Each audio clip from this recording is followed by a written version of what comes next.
بسم اللہ الرحمن الرحیم۔ السلام علیکم ناظرین، انداز بیان چینل کے ساتھ شہباز شفقت مرزا۔ ناظرین، آج حضرت عبداللہ بن مسعود رضی اللہ تعالیٰ عنہ بکریاں چرانے والے سے قرآن کے فقہ کے امام تک کا واقعہ آپ کی خدمت میں پیش کروں گا۔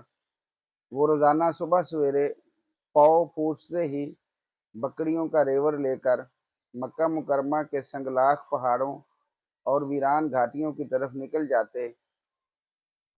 پھر دن بھر کا تھکا ہارا سورج مغرب کی سمت ڈھلنے لگتا تو وہ بھی اپنے ریوڑ کو ہانکتے ہوئے واپس لوٹتے۔ چھوٹے قد، دبلی پتلی ٹانگوں اور گندمی رنگت والے اس نو عمر چرواہے کے چہرے کی معصومیت اور آنکھوں کی چمک اس کی غیر معمولی ذہانت کا پتہ دیتی تھی۔ عرب کے جاہلانہ ماحول میں بھی اسے لکھنا پڑھنا آتا تھا، لیکن جب والد کا سایہ سر سے اٹھ گیا تو اس باہمت بچے نے خاندان کا معاشی بوجھ اپنے کندھوں پر اٹھا لیا۔ وہ خاموش وادیوں میں بکریوں کے پیچھے پھرتا، کبھی کسی بڑے پتھر کے سائے میں بیٹھ کر اپنے معاشرے کی بدحالی، جاہلانہ رسم و رواج اور اخلاقی زوال پر غور کرتا۔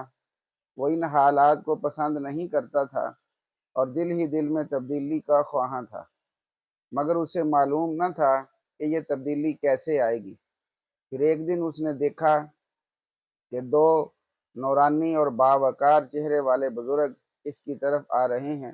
وہ شدید پیاسے تھے۔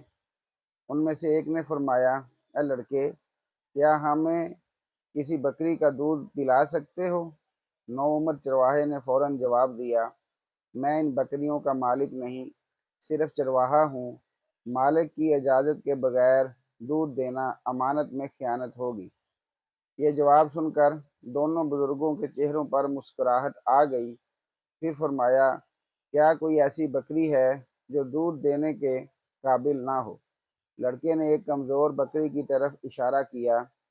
ان بزرگوں میں سے ایک نے اس کے تھنوں پر دست مبارک پھیرا اور دعا فرمائی۔ دیکھتے ہی دیکھتے اس کے تھن دودھ سے بھر گئے۔ دونوں بزرگوں نے دودھ نوش فرمایا اور چرواہے کو بھی بلایا۔ پھر دوبارہ ہاتھ لگایا تو تھن اپنی پہلی حالت میں آ گئے۔ یہ حیرت انگیز منظر دیکھ کر لڑکا ششدرہ رہ گیا۔ جب بزرگ واپس جانے لگے تو انہوں نے اس کا نام پوچھا۔ اس نے عرض کیا، میرا نام عبداللہ بن مسعود ہے۔ پھر اس نے ہمت کر کے پوچھا، آپ اپنا تعارف بھی کروائیں۔ جب اسے معلوم ہوا کہ ان میں سے ایک اللہ کے آخری رسول حضرت محمد صلی اللہ علیہ وآلہ وسلم ہیں اور دوسرے آپ کے جانثار ساتھی حضرت ابو بکر صدیق رضی اللہ تعالیٰ عنہ، تو اس کی خوشی کی انتہا نہ رہی۔ عبداللہ بن مسعود نے عرض کیا، یا رسول اللہ صلی اللہ علیہ وآلہ وسلم، یہ دعا مجھے بھی سکھا دیجیے۔ رسول اکرم صلی اللہ علیہ وآلہ وسلم نے شفقت سے ان کے سر پر ہاتھ رکھا اور فرمایا، تم تو خود ایک معلم ہو۔ اس مبارک ملاقات نے حضرت عبداللہ بن مسعود کی زندگی کا رخ بدل دیا۔ اگلے ہی دن وہ رسول اللہ صلی اللہ علیہ وآلہ وسلم کی خدمت میں حاضر ہوئے، بیعت کی اور اسلام قبول کر لیا۔ پھر خود کو مکمل طور پر خدمت نبوی کے لیے وقف کر دیا۔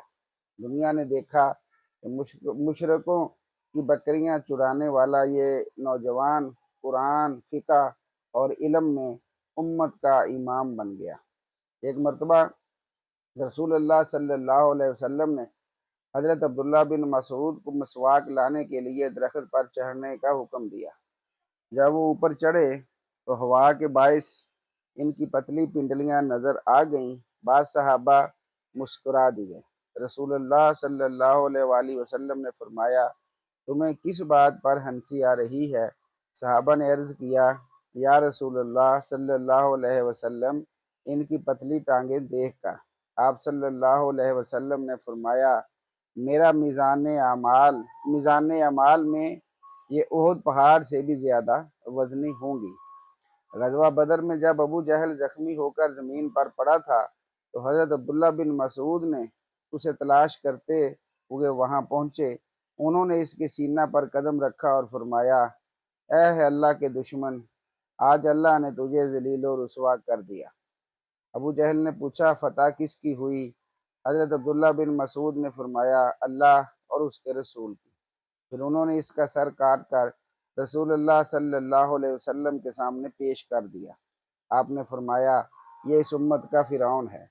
حضرت عمر فاروق نے انہیں کوفہ کا قاضی، بیت المال کا نگران اور تعلیم کا سربراہ مقرر فرمایا۔ 10 برس تک انہوں نے کوفہ کو علم و حکمت کا مرکز بنائے رکھا اور بے شمار شاگرد تیار کیے۔ مرض الوفات میں حضرت عثمان غنی نے دریافت کیا کیا آپ کی بیٹیوں کے لیے وظیفہ مقرر کر دیا جائے؟ حضرت عبداللہ بن مسعود رضی اللہ تعالیٰ عنہ نے فرمایا میں نے اپنی بیٹیوں کو تلقین کی ہے کہ وہ ہر رات سونے سے پہلے سورہ واقعہ پڑھ لیا کریں تو کبھی فقر و فاقہ میں مبتلا نہیں ہوں گی۔ حضرت عبداللہ بن مسعود کا وصال 32 ہجری میں 63 سال کی عمر میں ہوا۔ آپ کو جنت البقیع میں سپرد خاک کیا گیا۔